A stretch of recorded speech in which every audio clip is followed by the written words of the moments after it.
In my previous life, I was a member of a rescue team and died in a sudden accident. After I died, I unexpectedly found myself in this fantasy world full of mutated beasts and awakened beings. In this new life, I also awakened my own ability, the Contract Jewel, an ability that consumes both stamina and mental energy to create a sparkling gem. As long as the target willingly accepts it, their life, soul, and consciousness will fall into my hands, completely bound to me. On the surface, this was supposed to be a formidable power, but it has a fatal flaw.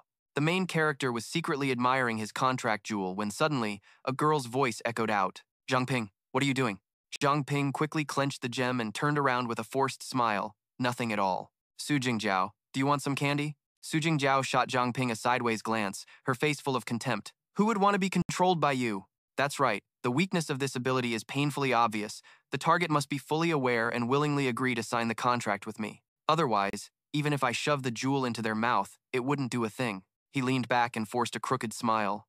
It was just a joke. His heart sank with heavy disappointment as he thought. The original owner of this body fainted from despair over this useless ability. It was a good thing my strong will from my previous life saved this weak body. Seeing Zhang Ping's dejected face, Su Jingjiao suddenly grabbed his hair and pulled him up, yelling to snap him out of his gloom. "Don't give up so easily. In this vast world, there must be some creature willing to let you control it." Zhang Ping blurted out.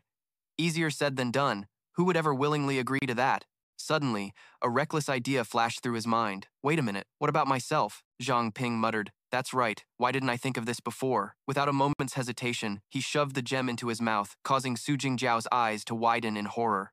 "Hey, what are you doing?" Zhang Ping's body began to tremble as a strange, blue energy spread from deep within him, but it vanished in an instant like a puff of smoke. Clearly, that trick didn't work. A panicked Su Jingjiao rushed over, hugging Zhang Ping tightly and crying out, "Are you okay?" "No, I'm fine." Hearing Zhang Ping's reassurance, she let out a sigh of relief. "Don't ever do that again. It was so scary." A few hours passed, and Su Jingjiao stood up, then said to Zhang Ping, "It's getting late. I have to get back to the dorm. Tomorrow morning, I have to report to the patrol team. You don't need to wait for me." Zhang Ping asked curiously, "Are you really planning to graduate?" She turned her face away, her voice firm. "Yeah, I've already mastered everything in the books. From now on, I can only improve myself through actual combat." Zhang Ping nodded to himself. After all, joining the patrol team to protect the area has always been her burning desire, and now she's finally gotten the chance. Su Jingjiao turned back with a radiant smile. "Don't be sad. When you get stronger, maybe we can even work together." Hearing this, Zhang Ping blushed and scratched his head, stammering, "Haha, well, all right, I guess I'll just go back to my hometown and be a farmer." Inside, he felt a pang of regret, as his seemingly useless ability had just put him in a difficult situation. Even so, he felt that after this, it would be difficult to see her again. Since she was the original owner's childhood sweetheart, parting like this left him with a lingering attachment, making him want to hold her tight just one more time. While the protagonist was lost in thought, he was completely unaware of a lone blue figure sneaking up from behind. It shot forward, merging directly into Zhang Ping, and then his arms moved on their own, pulling Su Jingjiao into a tight embrace. Even Zhang Ping was stunned, unable to comprehend what the hell was happening, his mind screaming in chaos. How could my body move on its own like that? Su Jingjiao's cheeks flushed as red as a ripe tomato. Her body trembled, and feeling dizzy, she pushed Zhang Ping away and stammered, "Okay, I have to go now. Hey!" Seeing her run off, Zhang Ping quickly called after her, "Be careful on your way." Hearing that, Su Jingjiao paused. She looked back at Zhang Ping for a long moment, then smiled cheerfully. "You too. She's so cute," but that wasn't the main point. The important thing was that the protagonist had realized something about his strange ability, staring at his palm as he muttered, "Come to think of it, my body hugged her just now without my conscious control. Did I subconsciously give myself an order?" He walked while pondering. Was it just a coincidence? I need to test the extent of this control. With that, he decided to test his ability right away. First, he commanded himself to soar into the air, then to dive headfirst toward the ground. Next came practicing punches, doing flips, and all sorts of other tricks. After an exhausting round of tests, Zhang Ping collapsed, his face pressed against the ground. "I can't move anymore. I'm completely spent. Now I'm sure of it, I can pretty much force my body to perform any action. As long as it's within the limits of a normal human, things like flying or transforming into another species are out of the question. Furthermore, I can even perform moves I've never practiced before, just based on memory. So, theoretically speaking, as long as I get my physical condition up to par, all forms of martial arts will be within my grasp. I just need to find a way to boost my physical abilities, and I can become incredibly strong. But now, There's still one question I need to clear up about those stone men. The next morning, when Zhang Ping woke up, he was startled to find himself sitting right in the middle of the cafeteria. The cafeteria? Suddenly, a sharp, intense pain shot through his legs. My legs are killing me. That's right. Before I fell asleep, I ordered myself to go for an early morning run. My body went for a run by itself while I was sound asleep. This realization made the protagonist boil with excitement. Awesome! My theory from yesterday was spot on. My body can even obey commands while I'm unconscious. I hope nobody noticed me. The cafeteria suddenly erupted with noise and excitement as a beautiful girl walked in. It's Luo Shiyu. Ah, it's Luo Shiyu. It's the goddess, Luo Shiyu, student Luo Shiyu. Good morning, Zhang Ping thought to himself. That's Luo Shiyu, our school's campus belle. She wakes up this early too? Huh. What was that sound? Zhang Ping suddenly heard a strange noise, and in the next moment, the entire space was dyed blood red. Lacey Wu had turned into a grotesque monster. Damn it, what the hell is this? Can't anyone else see it? This isn't Lacey Wu at all. What he's seeing is a mutated beast controlling her. It spoke in an eerie whisper. You don't look so well. Seeing Zhang Ping staring blankly, Lacey Wu called out to him. Classmate Zhang Ping, you don't look so well. Are you feeling sick? Staring at the horrifying creature behind her, Zhang Ping forced himself to calm down. Then he stammered out a reply. No, I'm fine. I just had a nightmare last night and didn't sleep well. Oh right, I have class soon, I've gotta go. As he said that, Zhang Ping bolted away like a flash of lightning. His actions made the monster suspicious, the scent of fear. Was it just my imagination? On the way to class, Zhang Ping was still deeply troubled. Why is there a mutated beast at school? Doesn't anyone else know? Was I just seeing things? I need to report this to a teacher right away. He had just pushed open the door to the room when he was horrified by the sight of a mutated beast gnawing on the corpse of a female teacher. Absolutely terrified, Zhang Ping bolted out of the school, collapsed onto a roadside bench, and screamed with his head in his hands. Ah, something is wrong. So wrong. Is this hell on earth? Damn it. Right now, the main character's mind was in utter chaos as he clutched the contract gem and muttered to himself. Come to think of it, it was only after I ate this thing that I started seeing mutated beasts. I have to get back to normal somehow. With that said, he proceeded to swallow the gem. His body trembled again, emitting a green energy, but this time it was accompanied by something even stranger. What's going on? A system window appeared before the main character. Appraisal. Appraisal successful. Replaying image. The image replayed, showing the mutated beast latching onto a man's head and strangling him to death. Zhang Ping exclaimed in shock. Did I just awaken the appraisal skill? He then used appraisal on himself to verify it. Appraising. Owner's status window. Name. Zhang Ping. Level. 1. Class. Summoner. Race. Human. Growth potential. 3 stars. Stamina. 11. Strength. 12. Agility. 11. The average for a normal person is 10. Mental power. Infinite. Talent. Contract gem level 1. Consume stamina and mental power to create an item. Once a target willingly consumes the gem, their life, soul, and consciousness fall under the summoner's control. Level 1 effect activated. Zhang Ping thought to himself, the contract gem has levels, and what does effect activated even mean? Absolute command. You have absolute dominion over your summoned beast. A summoned beast can absolutely not resist your command. Absolute obedience. You will completely follow the summoner's commands. You will faithfully carry out the summoner's command. The ancient grade appraisal skill allows you to see your own specific stats and can be used to appraise targets. The success rate of the appraisal depends on the power difference between the two parties. Zhang Ping exclaimed in surprise. This new talent came out of nowhere.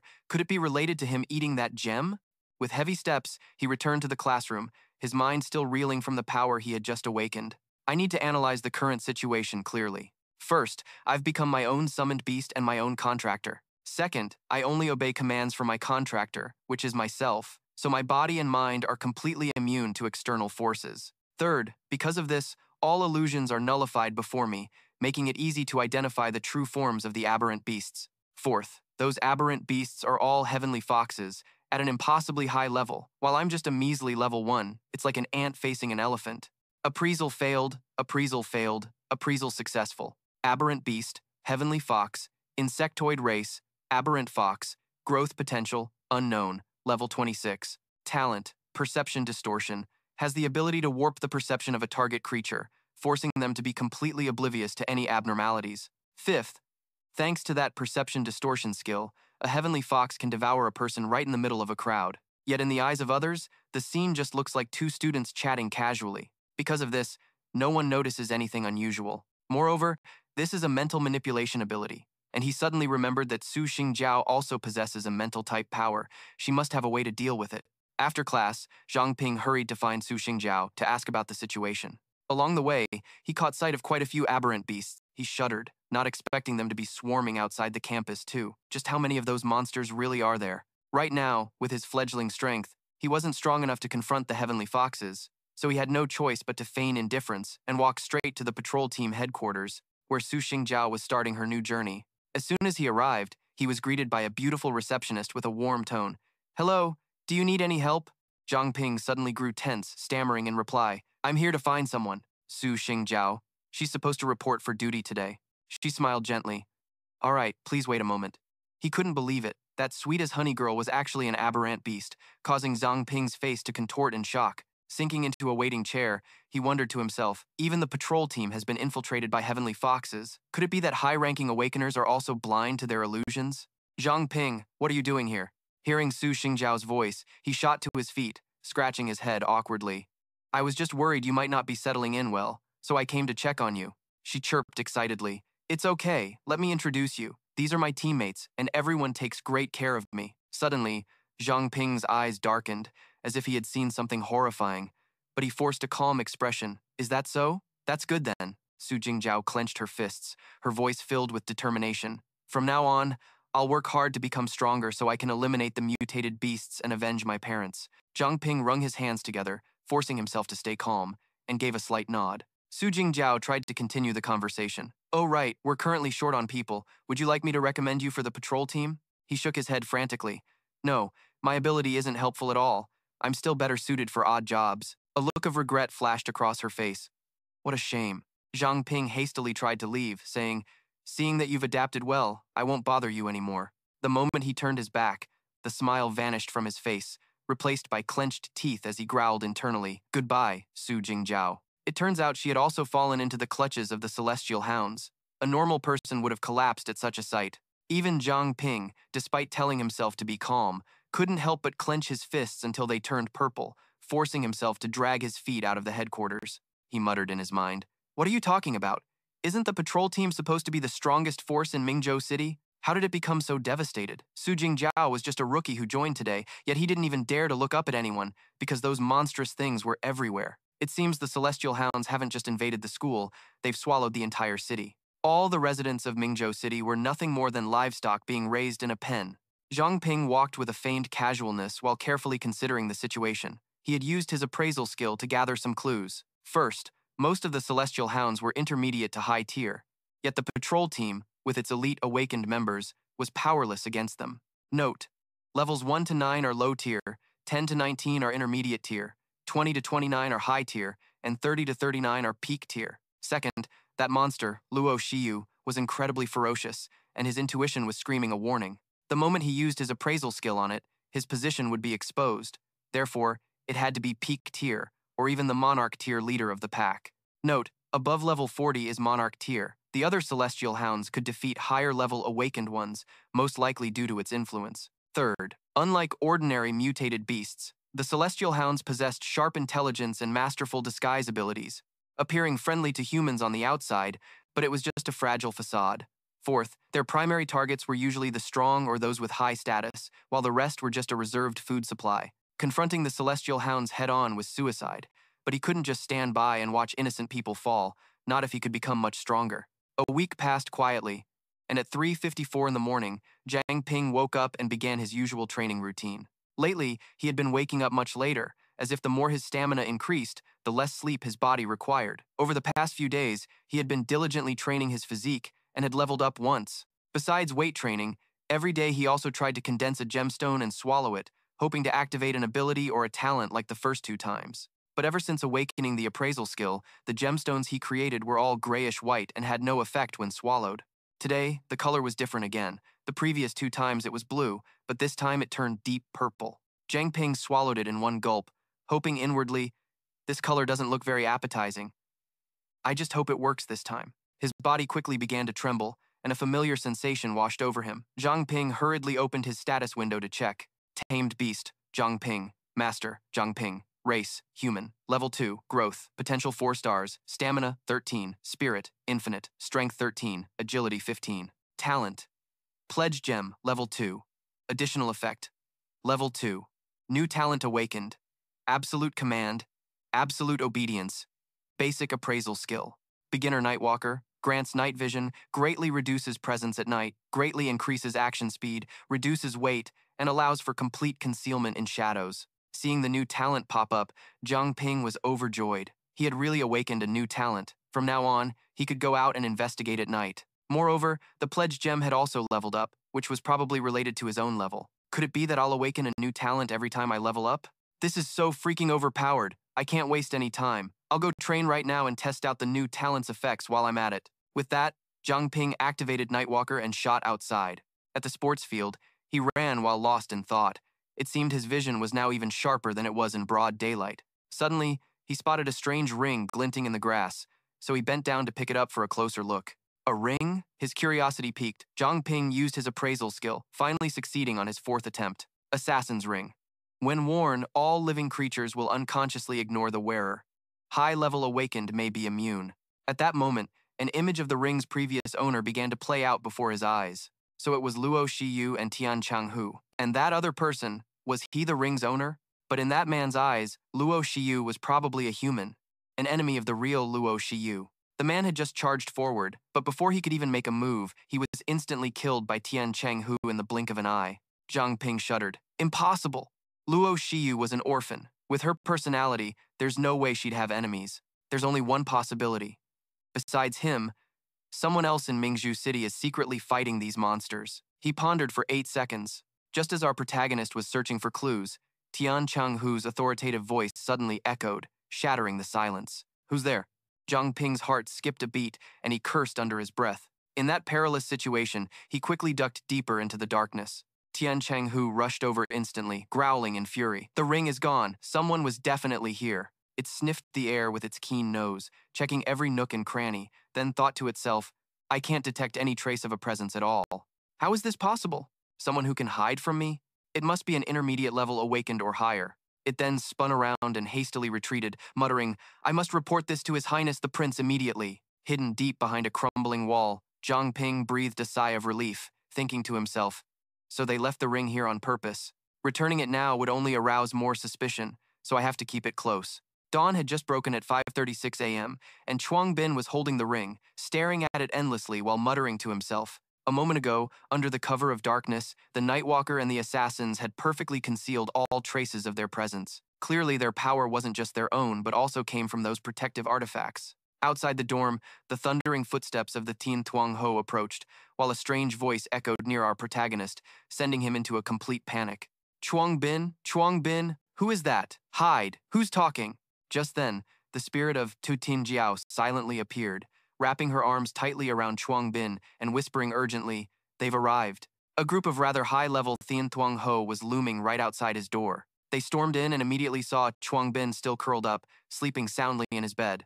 One of them extended its sharp claws, growling, so it's this guy? Die. The moment he finished speaking, he swung a fatal blow intended to finish Chuang Bin off.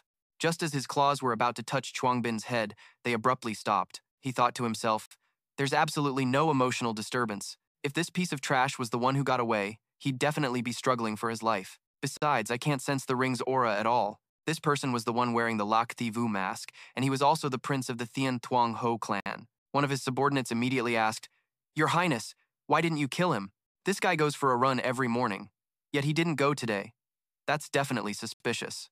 The prince turned and replied, It's not him. He's just a worthless nobody. His entire body radiated an immense pressure as he growled, We do not waste food. All the subordinates immediately knelt and shouted in unison, Yes, Your Highness. And just like that, our protagonist escaped death thanks to the prince's policy of not wasting food. A few hours later, Chuang Bin finally opened his eyes, the terrified expression still etched on his face. He sat up, took out the ring, and said, That was way too close. I was scared to death. I completely forgot about my daily morning run. Luckily, I managed to force my body into a deep sleep just now, so I didn't give anything away. Speaking of which, I think I heard Su Jingjiao's voice earlier. Was it a hallucination? Why am I getting so sentimental? I need to get stronger quickly so I can avenge her. In any case, to avoid arousing the Thien Thuong Ho's suspicion, I'll just act like everything is normal for now.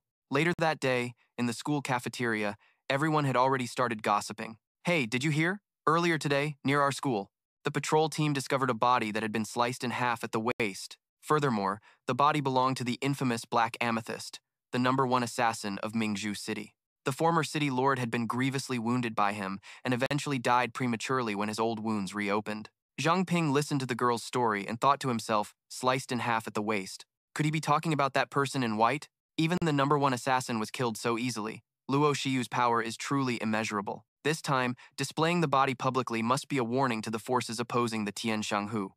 After this, everyone will surely be on high alert. I need to quickly find some equipment for self-defense. I'll check out the blacksmith shops after class. After class ended, Zhang Ping went out to look for blacksmith shops. But the shop owners were all from Thien Thuong Ho. Zhang Ping thought to himself, it seems like all the blacksmith shops in the city are controlled by Thien Thuong Ho. Appraisal failed, appraisal failed, appraisal successful. Suddenly, the system announced, 100 successful appraisals. Beginner appraisal skill has been upgraded to intermediate appraisal skill. Zhang Ping thought in amazement. After the upgrade, I can now appraise a target's growth potential. Yi Hua Beast, Thien Thuong Ho, insectoid race, Yi Hua Fox, growth potential 1 star, level, intermediate Yi Hua Beast level 15. Talent, Perception Distortion, can alter a target's perception and force them to be unable to recognize abnormalities. Seeing Zhang Ping just staring into the shop, the owner called out, hey kiddo, come on in and take a look. Zhang Ping refused and walked away. No, thank you. He thought to himself, the most urgent thing is to find a shop that isn't under their control. Arriving at the Iron Soul blacksmith shop, Zhang Ping suddenly heard voices. I've got some top quality goods right here. Look at this pattern, look at this shine. I can tell you've had a tough time, old man. If you want to buy it, I'll give you the absolute best price I can. The old man asked him, what was that you said? Did you say my daughter is waiting for me for dinner? As he spoke, he blew smoke in the man's face, causing him to erupt in anger. You rotten old man, are you deaf or something? Just then, Zhang Ping stepped into the shop, picked up the man's sword, and appraised it. The man immediately became annoyed and yelled, who the hell are you, you rotten brat, daring to snatch my things? The appraisal result was in a beautiful one-handed sword of normal quality, a pretty but useless weapon that had been broken and was very poorly repaired. As the master was about to test the sword, Zhang Ping panicked and yelled, wait, that sword is going to break. Before he could even finish speaking, the sword had snapped in two. This made the man furious. He immediately unleashed his power and roared, damn it, you dare ruin my business. Do you have any idea who I am? The lightning power within him erupted with terrifying force, even tearing his shirt to shreds. He yelled again, I am a direct disciple of Grandmaster Ma from the Xingyi Martial Arts School. Watch this! As soon as he finished speaking, he used lightning speed to dash around Zhang Ping, moving so fast that he created countless afterimages, and these afterimages were like clones, any one of which could deal damage. Faced with such terrifying power and speed, all we heard was a slapping sound. An incredibly crisp slap rang out.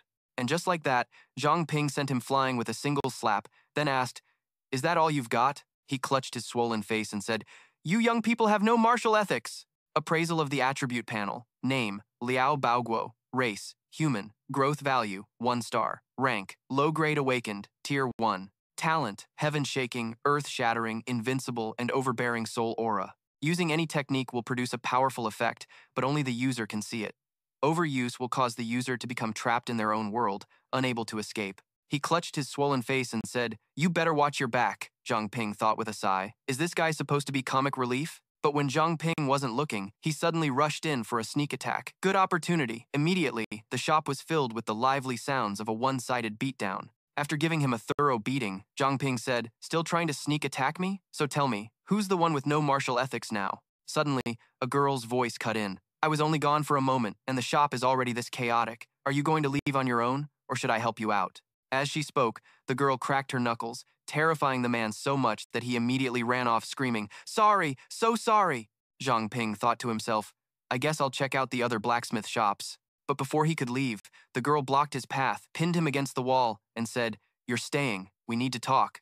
Seeing Zhang Ping's terrified expression, one has to wonder, could this girl be Thien Thuong Ho? Suddenly blocked by a beautiful young woman, Zhang Ping was completely flustered. Sweat started to pour as he stammered out, what are we going to talk about? She leaned in close to our main character, whispering in a soft, gentle voice, I'm just a weak, single girl, busy every day trying to make a living. I also have to take care of my uncle, who's grown senile ever since his daughter went missing. I can see you're strong and healthy, and you seem like a good person. So how about it? Zhang Ping's cheeks turned bright red as he shyly replied. She immediately pulled Zhang Ping into her ample chest and dragged him deeper into the shop, with a cheerful, gentle voice. Stay here and be our blacksmith.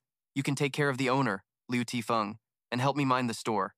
Of course, room and board are included, and you'll get a salary too.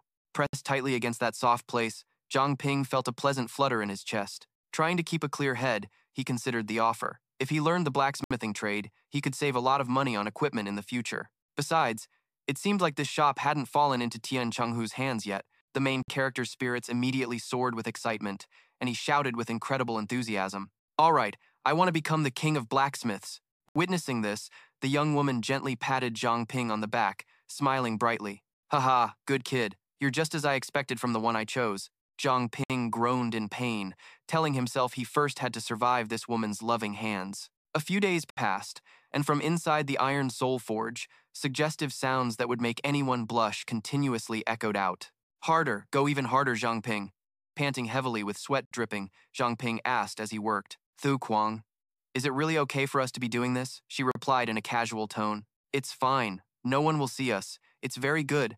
This feeling isn't bad at all. Hey, what are you guys thinking? Let's get our minds out of the gutter and get back to the story. At that moment, Thu Quang was diligently instructing Zhang Ping on forging skills. She explained enthusiastically. This is our exclusive technique, the dough forging technique. Just like kneading flour dough, you knead and press to completely blend the materials. After saying that, she turned around. You wait here for a moment.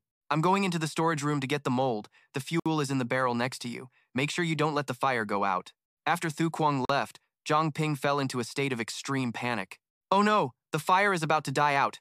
He quickly glanced at the two nearby barrels, wondering to himself, is this all fuel? In reality, one barrel contained red refined phosphorus, while the other held charcoal. But Zhang Ping didn't care. He poured both into the furnace, muttering, I don't care anymore. I'll just throw it all in. In the end, he tossed them into the furnace to keep the fire blazing hot. The moment the materials hit the bottom, the forge suddenly erupted in a violent reaction. From deep within, flames shot out fiercely, the heat skyrocketing to thousands of degrees, scorching the very air. Zhang Ping was stunned in an instant, his body frozen stiff as he screamed internally, Am I done for? Suddenly, a bizarre head appeared right in the middle of his chest. It proactively swallowed the entire swirling inferno. The scorching heat caused Zhang Ping unbearable pain. He clutched his chest and screamed horribly. Ah!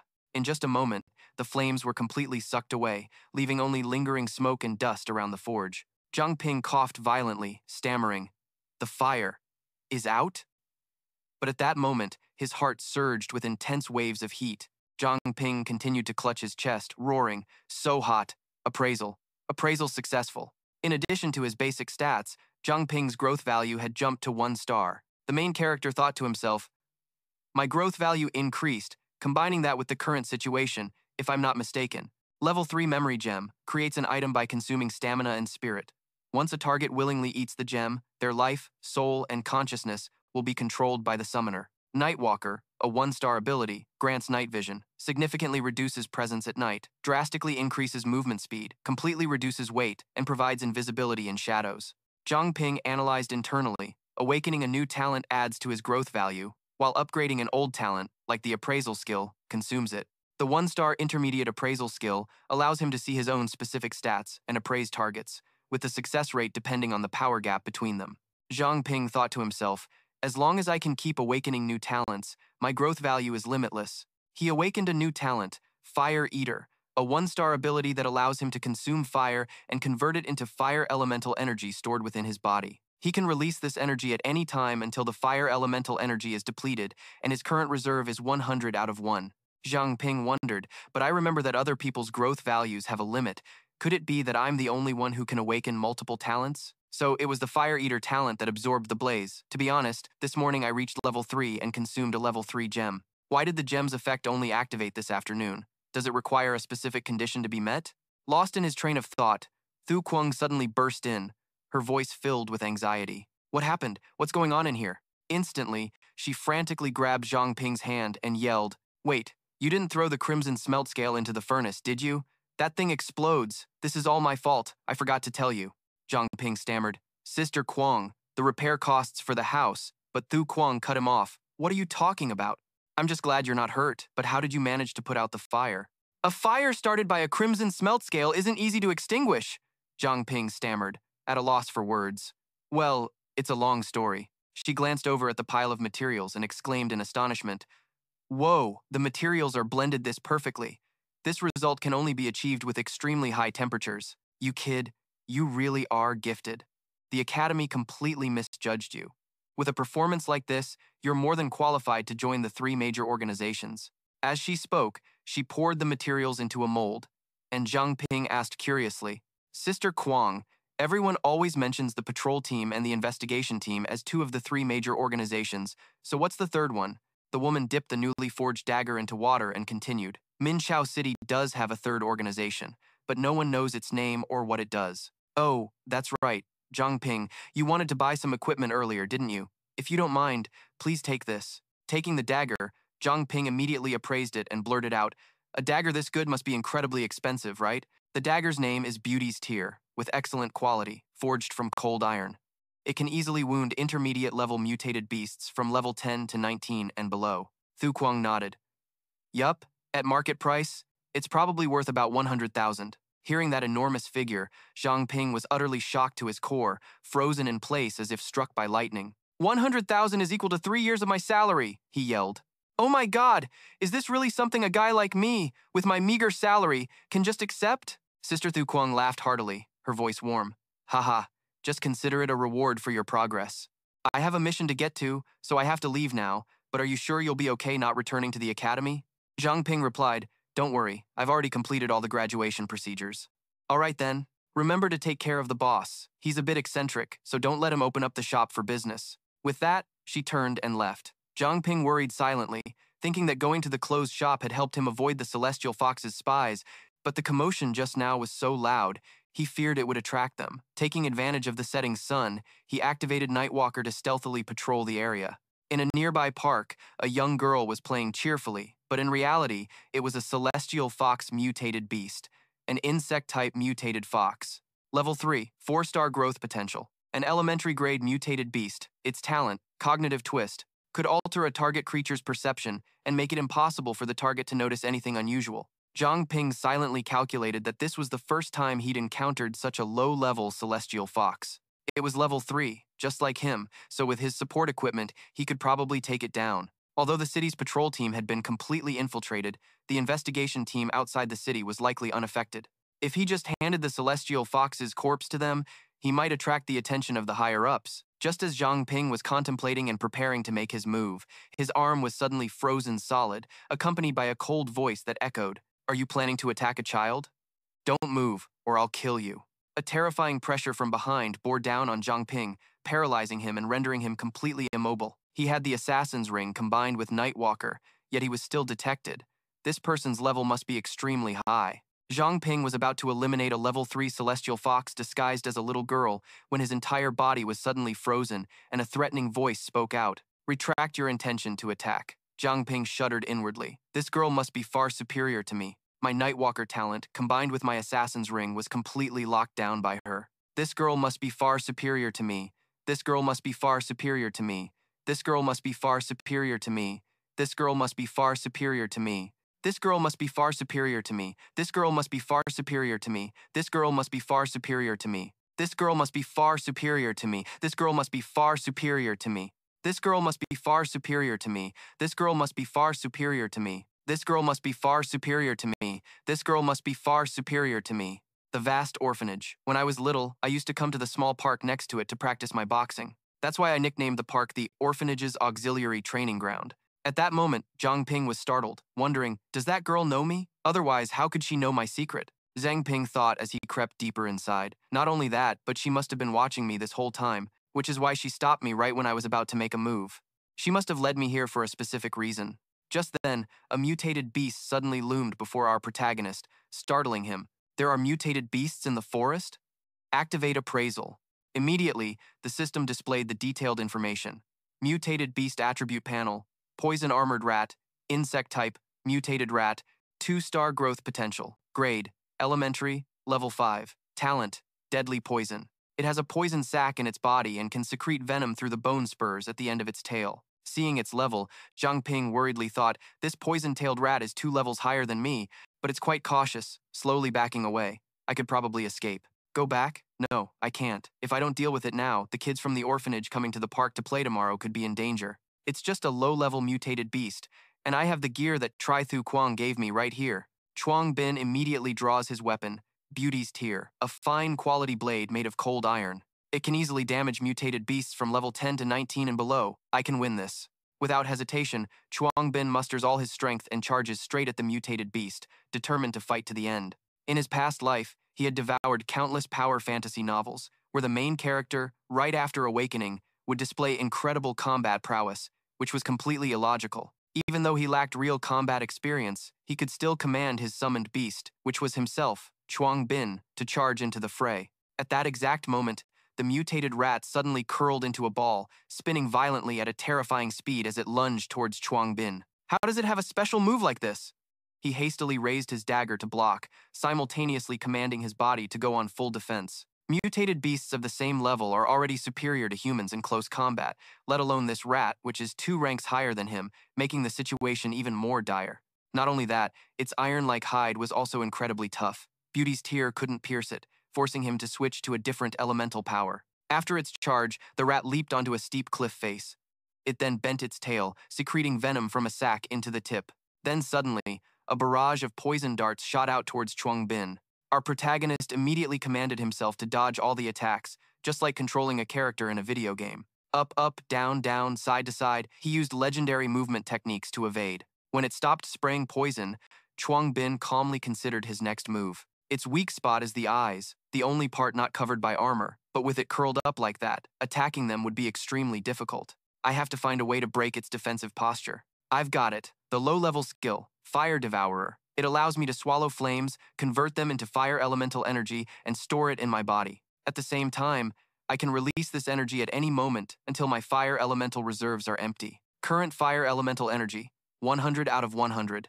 First, I'll command myself to use the pursuit form of the Min Shao Fist. I can't believe the knowledge of Min Shao Fist from the history books is actually useful. This form emphasizes powerful strikes, focusing on using force to suppress beasts and leveraging one's size advantage to overwhelm smaller opponents. Chuang Bin directs himself to execute the Min Shao Fist and charges. His body automatically weaves through the barrage of poison darts, closing in to an ideal distance from the rat. Instantly, he feints a thrust with Beauty's Tear as a diversion. With one hand, Chuang Bin jabs at it with Beauty's Tear, while his other hand secretly prepares the Fire Devourer skill. He flashes a triumphant smile, muttering, "You dangerous little rat, don't get angry now." Fire Devourer, Blazing Fist. The rat began to thrash wildly from the scorching heat, breaking out of its coiled position and letting out a tragic shriek. Then, seizing the moment its guard was down, he aimed straight for its vital point and attacked.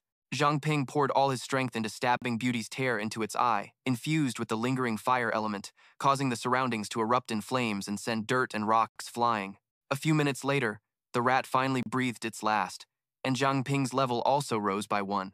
His other stats broke through their limits accordingly. Real combat really does help you level up much faster than training. On second thought, the presence of this poison-tailed rat was definitely strange. Inside the city, other than the Thien Thuong Ho, there shouldn't be any other mutated beasts. Lost deep in thought, Zhang Ping inadvertently let his guard down behind him. A stream of black energy silently surged forward, enveloping him and slamming him into the ground. The sudden turn of events sent him into a complete panic, and he let out a piercing scream. Just then, a hand reached out, accompanied by a command. "I'll give you 5 minutes." Then, she used a torrent of water to bind Zhang Ping's entire body. Recognizing the familiar voice, he realized it was the girl from before. She had appeared out of thin air, pointing an ice sword at him, her voice as cold as steel. "Zhang Ping, you are a human." Hearing that, Zhang Ping was completely baffled, his heart filled with confusion as he asked himself, "Am I human? I've always been human, so how am I supposed to prove it?" Then, Zhang Ping's mind started racing.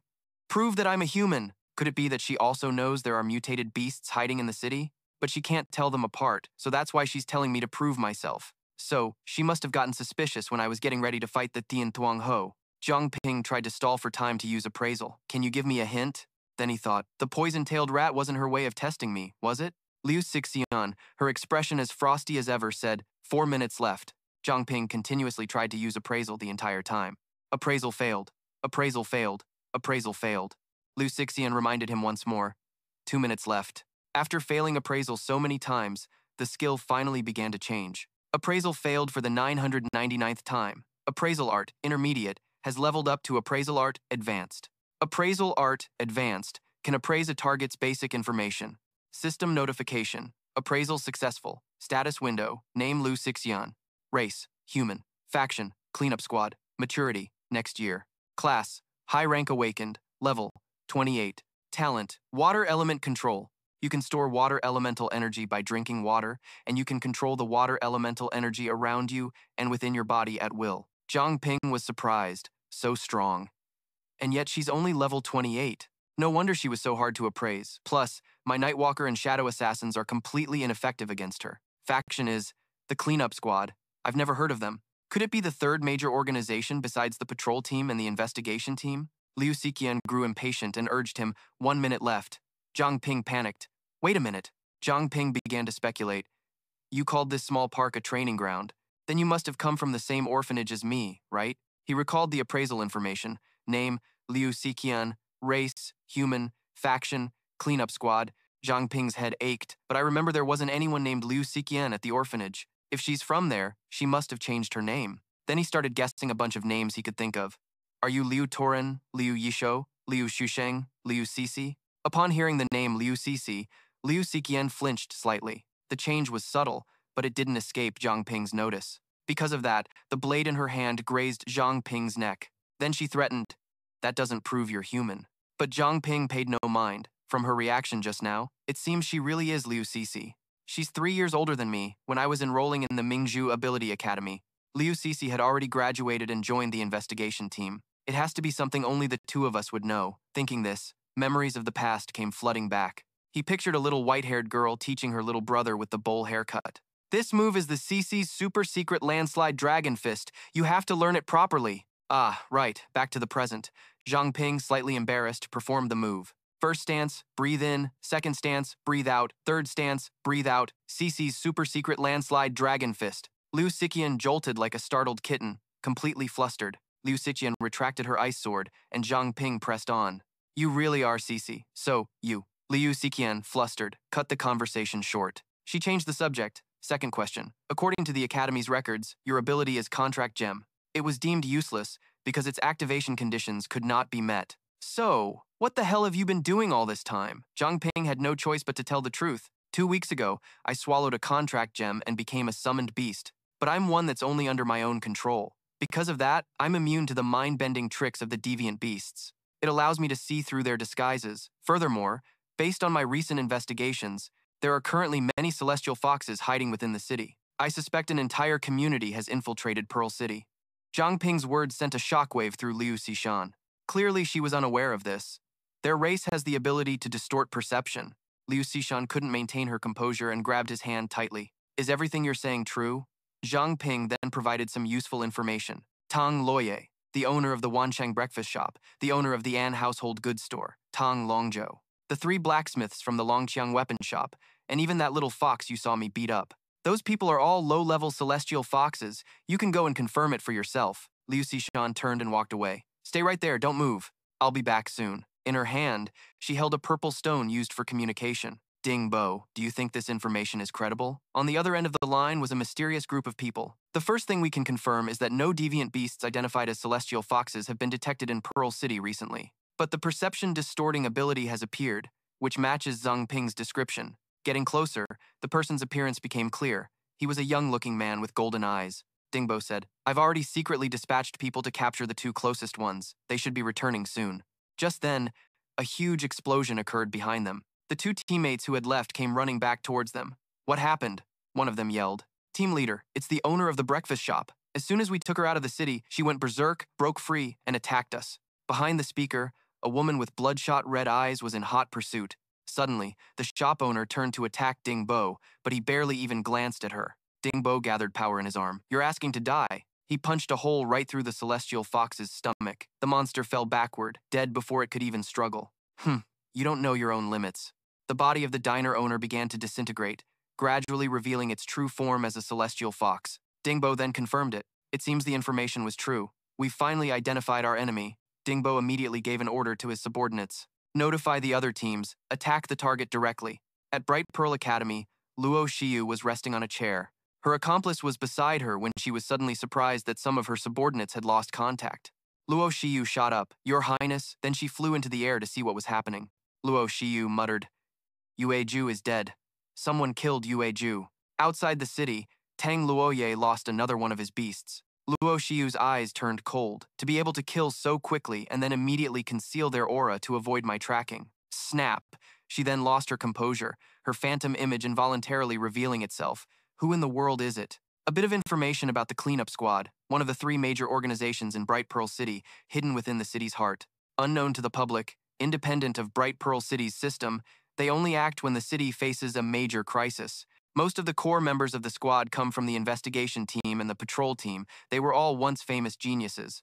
These geniuses are basically awakened ones of level 25 or higher. They voluntarily gave up their old identities by faking their deaths, disappearing, or changing their names, so they could secretly protect Bright Pearl City. Back in the dark room, Zhang Ping had been released. He asked for confirmation, and Liu Sixian nodded. "Yes, but we couldn't verify it. Since you possess the ability to see through the Thien Thuong Fox's bewitching arts, we weren't sure if you were intentionally setting a trap for the enemy, so for now you can only act as our eyes and ears. From now on, I will secretly protect you. If you discover anything, you can contact me. Think of it as protection plus surveillance. As long as we can deal with the Thien Thuong Fox, anything is fine." Before leaving, Liu Sixian tossed Zhang Ping a jade pendant. "Here, take this. This jade pendant is one of a pair. One piece is called the cold jade, the other is called the telling jade. If you encounter any danger, just envelop the cold jade with fire, and the telling jade in my hand will also grow hot. I'll know you're in danger and can provide support immediately, but I still suggest you strengthen yourself. After all, no one can guarantee your safety 100% of the time." "Strengthen myself?" Zhang Ping scratched his head. "I've also thought about finding a martial arts gym to learn boxing, but I can't afford the tuition." Liu Sixian, like a true rich benefactor, left him with a sentence. "I'll apply for the funds. You just take the time to see which gym is suitable." "That's great then. Thank you, Sis Sixian." The city scene became peaceful again. The Thien Thuong Foxes have become much scarcer recently. They must have been dealt with by the people from the cleanup squad. Sixian didn't tell me her identity. It seems she still doesn't trust me much. If my appraisal skill hadn't leveled up, allowing me to identify a target's affiliation, I still wouldn't know she was a member of the cleanup squad. But how did they know from the very beginning that Bright Pearl City had been infiltrated by aberrant beasts? Oh well, whatever. As long as it helps deal with the Thien Thuong Fox, it's all good. Plus, they're offering 10,000 Mingzhou coins for taking action. That's pretty generous. Just then, a pink-haired girl walked up. "Learning martial arts? Anyone want to learn the Beast King Fist?" Trong Bin also walked over to grab a flyer. "I'll take one, please." Sure, he looked at the tuition fees and thought to himself, "This isn't cheap, and I don't even know if it's right for me." Basic Fist Arts Introduction, 500 Mingzhou coins. First 3 forms of the Beast King Fist, 3,000 Mingzhou coins. Middle 3 forms of the Beast King Fist, 3,500 Mingzhou coins. Final 3 forms of the Beast King Fist, 5,000 Mingzhou coins. Advanced Beast King Fist, 9,999 Mingzhou coins. The pink-haired girl said enthusiastically, "It's absolutely worth every penny.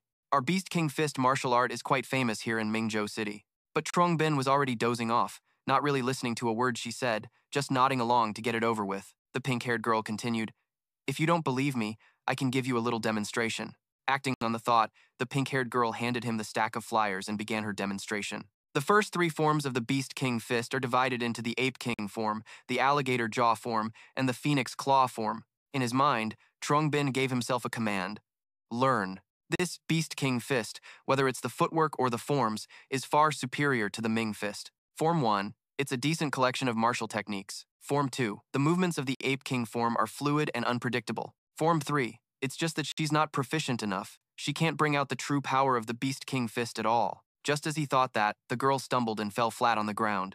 Truong Bin went to help her up. "Are you okay?"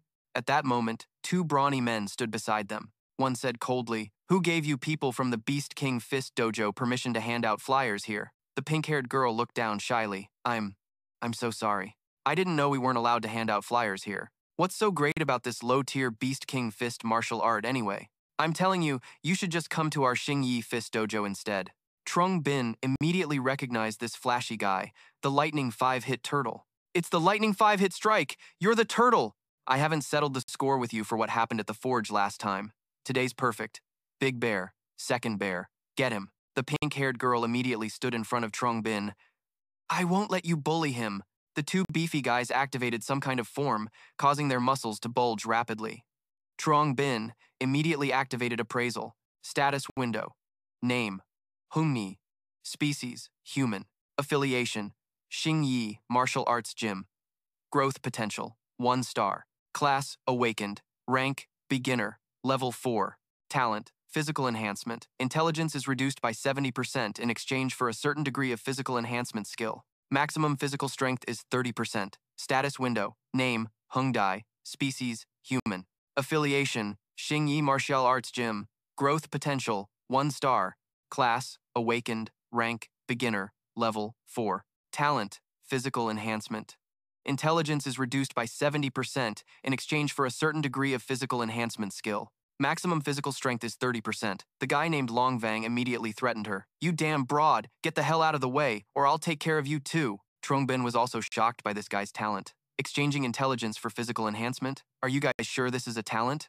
But when he looked at the pink-haired girl's status window, he was surprised. Status window. Name, Vuong Ket Man. Species, human. Affiliation, Beast King Martial Arts Gym. Growth potential, 7 stars. Class, Awakened. Rank, Beginner.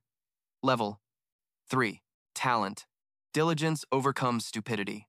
Learning ability is reduced by 90%, and any skill can be improved through persistent training.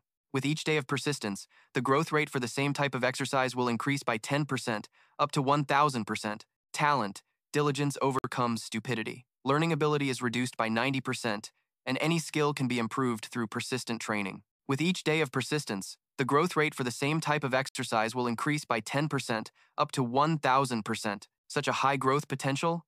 I can't believe this Vuong Ket Man is actually a hidden big shot. But for you to step up and help me with your current strength, isn't that just asking for death? Truong Bin then tossed the flyer to Vuong Ket Man. This is my business. You should let me handle it myself. Vuong Ket Man was a little nervous. There are 3 of them. You'll be at a disadvantage if you face them alone. It's fine. Didn't you just demonstrate that King's form? This is a perfect chance for me to practice on them a bit.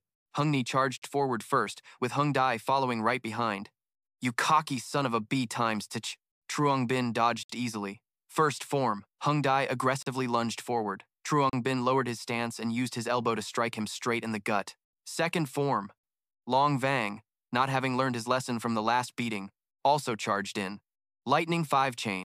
Without a moment's hesitation, Truong Bin delivered a kick that shattered his family jewels. Well, his future is ruined. Third form. Truong Bin looked at Long Vang and said, what a pity. That Lightning 5 chain you were so proud of has now become a 3 chain. After saying that, he left with Vuong Ket Man. Let's go. Take me to the Beast King Fist Gym to sign up. You really want to sign up? Really? You're so amazing. You learned the King's form just by watching it once. Then, in the future, if there's a form I don't understand, can you teach me? No problem. Vuong Ket Man was overjoyed. This is great. With your help, I'll definitely be able to get stronger quickly. But Trong Bin also understood that this was nothing but beneficial for him. She has the potential of a star. In the future, she'll at least be a high-rank awakened. She might even become a peak-level awakened. Maybe I'll be the one asking for her help later on. In front of the Beast King Fist dojo, he could hear a bustling discussion from outside. Someone saw the instructor in town. What? The instructor is back. Truong Bin and Vuong Ket Man went inside together and saw everyone in a total panic. Oh my god! Weren't they saying the instructor wouldn't be back for another 2 days? Ah, what do? I haven't even learned half of the Beast King techniques. It's your own fault for slacking off. Just wait for your punishment. Ha ha ha. Hey, snap out of it. Truong Bin felt a bit of regret seeing this scene. It seemed like everyone was terrified of the instructor. Vuong Ket Man explained that our instructor, Bach Duke, is famously strict. Anyone who doesn't complete their tasks gets severely punished. What about you? Have you been punished too? Vuong Ket Man said with a proud look on her face. I get punished the most. It took me over a month to even meet the standard for the introductory fist techniques. Truong Bin was speechless. Does this girl enjoy being tormented or something? Is that something to be proud of? Just then, the dojo door opened, and a man walked.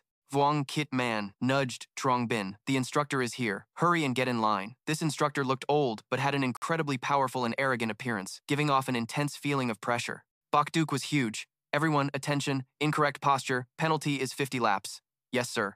Truong Bin activated Appraisal. Appraisal successful. Status window, Name, Bok Duck. Race, human. Faction, Beast King Fist Dojo. Growth potential. 1 star. Class, high rank awakened. Level, 25. Talent, adaptive morphology, changes body shape by consuming food. The number of storable forms is related to his level. So far, the running wolf form and berserker lion form have been stored. Truong Bin was surprised by this information. So strong, based on his level, he seems comparable to Sister Tutu. Bok Duke seemed to sense Truong Bin's gaze and turned towards him. He walked right up to Truong Bin and said, "You're the kid who taught the Xingyi Fist Dojo a lesson yesterday." Truong Bin replied without a hint of fear, "So what if I am?" Dojo Master Bok Duck's expression immediately changed. "Kid, watch this." Truong Bin didn't understand a thing. Bok Duke instantly threw a punch at Truong Bin, but he managed to dodge in time. Wait a minute. Bok Duke didn't stop and continuously attacked Truong Bin, who said while dodging, "Instructor, aren't you going a bit too far? Attacking a new student like me without saying a word." Bok Duke was a bit surprised. A new student. It could be his rising fighting spirit, or maybe something else. Bok Duck then enveloped his arm in flames and charged at Truong Bin. "How come I heard that you, kid, learned the Ape King's form after seeing it just once?" Truong Bin was scared out of his wits. This punch was right in his face. "I'm dead. I can't dodge this." But then Bok Duke pulled his punch, stopping it just short of his head. "Very good, very good." Then he laughed heartily. "Ha ha ha. I didn't believe it at first, but now I do. Your perception isn't bad, kid." Then he turned to Vuong Kitman and scolded her. "It's a pity the one who demonstrated the Ape King's fist for you was an amateur whose footwork was 1,000 miles off." Vuong Kitman cheekily looked away. Bok Duck patted Truong Bin's shoulder. "I'll personally correct your form for you later. Thank you, instructor." After speaking with Truong Bin, his gaze changed as he looked at the trembling disciples behind him, like a hungry wolf eyeing a flock of lambs waiting for slaughter. "Next, it's time to see if you all have been slacking off. Everyone line up, come up one by one, and spar with me. Anyone who doesn't meet the standard will do 500 push-ups and a 10-kilometer weighted run." Truong Bin could only smile wryly. As expected of a body enhancement type awakened, his training is just as brutal. Suddenly, Vuong Kitman poked him in the back. Truong Bin turned around and asked, "What is it?" Vuong Kitman hesitated. Then she said shyly, "The instructor doesn't teach me much, so later, after he corrects your form, could you teach me?" Truong Bin agreed without much thought. "No problem. After we're done here, come with me to the Soul of Steel, and I'll train with you." Really, I was worried you would say no. But after looking at Vuong Kitman's status window again, he understood hard work makes up for a lack of talent. Her learning ability is debuffed by 90%. This talent of hers is basically torture for whoever teaches her. No wonder Instructor Bok Duke doesn't want to teach her much. Vuong Kitman bowed her head in thanks. "Please take care of me from now on." A few days later at the Soul of Steel, "Wrong move. Do it again." "I'm sorry." So Truong Bin was teaching Vuong Kitman. "Wrong again. Do it again." Vuong Kitman fell flat on the ground. "Ah, you have to pity my kind heart." Truong Bin also shook his head and broke down the Ape King's form into smaller movements. He had her practice one move at a time, and only then was it barely effective. But this Beast King fist really is something else. I've only been practicing for a few days, but I can already vaguely feel my level showing signs of increasing. Just then, Jusha's voice called out, "Little brother Truong Bin, I'm back." Truong Bin immediately went outside. "Sister Sha is back. You keep practicing. I'm going out to check." Vuong Kitman rubbed her chin with her hand. As soon as he went out, he saw Ju Sha complaining, "Damn it, we almost failed this time. I don't know what the hell is going on, but there are way fewer wild and mutated beasts on the outskirts. We had no choice but to go deeper into the northern forest. In the end, we ran into a pack of wolves, and they were all storm wolves." Truong Bin replied in surprise, "Oh, then Sister Sha, are you okay?" Ju Sha took a blue stone out of her storage bag. "I'm fine. We used an earth escape talisman to get away. That wolf pack couldn't find its prey, so it went to attack other people in the forest." Then she handed the stone to Truong Bin. "I took the opportunity to fish in troubled waters and got something good from the wolf pack. Here, give me your hand. It's very rare to find something like this. A gem of wind, quality, rare. An extremely rare biological crystal, hard to come by. It can be used to store wind, elemental energy, and through mental guidance, the energy can be released to form attacks like Windblade and Storm." Truong Bin took it. "This is the Gem of Wind. If you know how to use it, even a child could use this thing to cast spells like Windblade and Storm out of thin air." Suddenly, Truong Bin heard strange snippets of conversation. "Hey, it's been 3 days now. This isn't good. Aya, don't laugh. Let go of your hand. Let me do it myself. What's that sound?" "Fam's Saber. First form. Blade Aura Rampage. Show me. Birds on the tree in pairs. Blue water and green mountains bring a smile." The 12th one is dead. Wretched humans. Today I must eat more. Appraisal notification. Status window. Summoned beast. Zhang Ping. Master. Zhang Ping. Insectoid race. Human. Faction. Soulsmith forge. Growth potential. 4 stars. Stamina. 18. Spirit. Infinite. Energy. 17. Agility. 21. The average for a normal person is 10. Class. Low rank awakened. Level 4. The level 4 contract gem has activated its additional effect, awakening the clairaudient talent. Clairaudient. Novice. The user will randomly hear loud, emotional voices within a 10-yard radius and cannot actively control it. Zhang Ping smiled in amusement. It's a new talent, just like the last awakening. The contract gem has taken effect. The voice of the celestial fox echoed again. Yuan Lu, besides Wang Qimin, there's another boy in the shop. That boy seems to be the one who got us in trouble at the dormitory, causing us to be punished. He seems to smell fine. Let's eat them for lunch today. Zhang Ping realized in shock. What is that sound? Is it the celestial fox? I'll eat that guy. You can have Wang Qimin. Zhang Ping's eyes grew serious. We've been targeted. Liao Sixian, having just finished her shower, came out drying her hair and noticed the jade tablet on the table was flashing continuously. This is bad. Zhang Ping is in danger. At this moment, Zhang Ping grew anxious when he didn't receive a response from Liao Sixian. It's been so long. Why isn't Sister Cece here yet? It feels like those 2 celestial foxes are losing their patience and could walk in at any moment. Suddenly, Sister Say walked up from behind him. Seeing his serious expression, she couldn't help but worry. What's wrong with you? Are you okay? Zhang Ping looked at Sister Say, feeling uneasy as well. These are 2 mid-rank celestial foxes. Even with Sister Say here, we can't possibly win. He tried to change the subject and find a way out. Ah, that's right, Sister Say. You just got back. You haven't seen Uncle Liao yet, have you? Why don't you go upstairs and see Uncle Liao, and I'll go buy some food to make a meal for you two. Okay, hurry up then. It's been a while since I've had a meal you cooked. Also, take the wind gem with you. All right. Don't keep me waiting long, okay? Zhang Ping waved to Sister Say. Okay, I'll take this chance to get Wang Qimin out of here, to avoid implicating Sister Say and Uncle Liao. He went to the forge's backyard and saw Wang Qimin still practicing her kicks. Zhang Ping, can you check if my form is correct? He walked over and grabbed Wang Qimin's hand firmly. Don't say a word. I'm getting you out of here. What's wrong? But just then, the 2 celestial foxes approached. Where are you 2 planning on going? Zhang Ping immediately shielded Wang Qimin.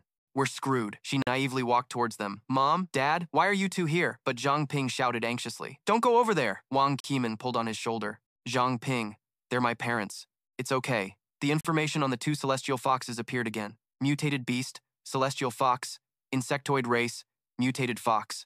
Growth potential, 1 star, level, 15. Talent, perception, distortion. Can alter the target creature's perception and force the target to not detect any abnormalities. Mutated beast, celestial fox, insectoid race, mutated fox. Growth potential, 1 star, level 16. Talent, perception, distortion. Can alter the target creature's perception and force the target to not detect any abnormalities. But in Wang Qimin's eyes, they were still a kind and gentle couple. Minmin, who is that next to you?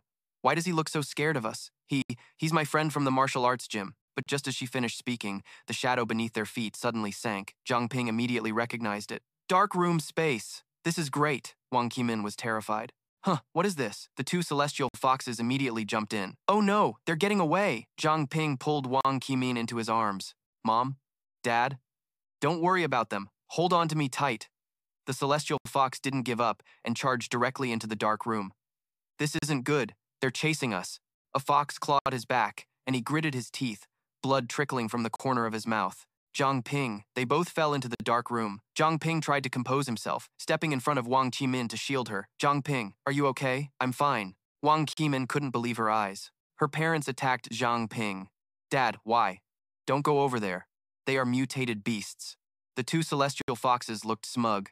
Oh, so you can see through our disguises. In that case, we definitely can't let you live. Zhang Ping struggled to block the attacks with his small knife. So fast, it was impossible to dodge. Is this the difference in our levels? Another skyhowl fox heads towards Wang Qimin. Minmin, mommy's good girl. This is bad. The other one is going after Wang Qimin. She moves forward. Mom. Zhang Ping grits his teeth and resists. I'm done for. I can't hold on much longer. Suddenly, a familiar voice rings out. Zhang Ping, get out of the way. It was none other than Liu Sixian. She swings her sword, a trail of ice following as she impales and kills 2 skyhowl foxes. Zhang Ping is relieved, but Wang Qimin becomes even more distraught. Sister Cece, don't! She charges in, using paths of ice to finish off the two Skyhowl foxes, then turns back and sheathes her sword. Are you two okay? Wang Qimin screams, losing her composure. She clutches her head, her dark eyes filled with conflict. No, why? Why did you kill my parents? Zhang Ping tries to calm her down. Wang Qimin, they're not your parents. They're just Skyhowl foxes disguised as your parents. Wang Qimin clutches her head, her eyes welling with tears, unable to accept it. That's impossible. You're lying to me. They're clearly my parents. You're lying to me. Zhang Ping takes Wang Qimin's hand and turns to Liu Sixian. Sister Cece, why didn't the Skyhowl foxes reveal their true forms? Liu Sixian approaches. There might be a monarch-level Skyhowl fox in the city, enhancing the illusionary talent of the entire pack. That's why even low-level foxes can deceive high-level awakeners. The ones we killed before were all outside the city, which is why their true forms were revealed. Zhang Ping bends down and tears the mask off the Skyhowl fox's face. If that's the case, then maybe I'm the only one who can see through their disguises. Wang Qimin, these two mutated beasts killed your parents and then disguised themselves as them. A wisp of white smoke surrounds the Skyhowl fox, and as it gradually dissipates, the image of her parents appears before her. They lovingly stroke her head. This is the truth. How could this be? Meanwhile, at the main lair, His Highness, the Prince, sitting on his throne, says, "In 1 week, we've lost 9 of our kin. It seems the humans have found a way to break our illusions." A Skyhowl fox steps forward. "Your Highness, let's just kill all the humans directly and take over this city." But another one immediately objects. "Then what will we eat later? Eat grass?" His Highness the Prince waves his hand and orders, "Silence, you fool. Killing the humans is impractical, and besides, it's a waste of food. The urgent matter now is to lure those guys out from the shadows and eliminate them one by one." "I wonder if the Vice City Lord has any strategies," Huang Ziming says with his head bowed. "Your Highness, perhaps we can attract other insectoid races to enter. Lure them into Mingzhu City, and then we can focus on eliminating some of humanity's strongest experts." "How are you so sure they are still in the city?" "There are 3 major organizations. Besides the patrol team and the investigation team, there's one more organization. Back then, the city lord was severely wounded by the king and fled. I suspected he was hiding within that organization. I'm certain he won't leave the city. He's definitely waiting for us to reveal an opening." A Skyhowl fox from below agrees. "Your Highness, I think luring other insectoid races into the city is not a bad idea." That's right. I was just wanting a change of palate." His Highness the Prince steps down. "Agreed, but the king is still in a deep sleep right now. Although you've helped my clan, if you dare make even the slightest move, I will definitely kill you. I hope you understand your place, Huang Ziming." Huang Ziming kneels at the feet of His Highness the Prince. "I wouldn't dare. My life has been dedicated to Pearl City, but it's a shame the city lord is incompetent, and the city's development has stagnated. I only hope that Pearl City can be taken over by a stronger leader, like you, Wang Kemin." Gu Gui knelt before the corpses of the 2 Changhu monsters, slowly touching their blood.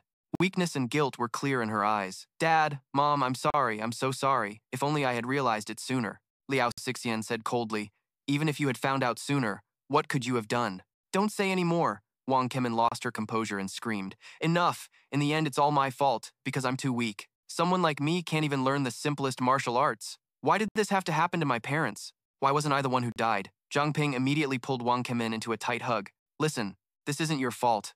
Liao Sixian looked on with irritation. "Is this really the place to get all lovey-dovey?" She turned away. "You and I are the same. I also had someone very important to me, but they were killed by a heavenly Chang Hu from the patrol team, and I can't help but think, if I had stopped them from joining the patrol team that day, would things have turned out differently? But deep down, I know that even if I could go back, the outcome would be the same. Joining the patrol team was her dream, and no one could have stopped her. No one can change fate, so your family being killed is not your fault.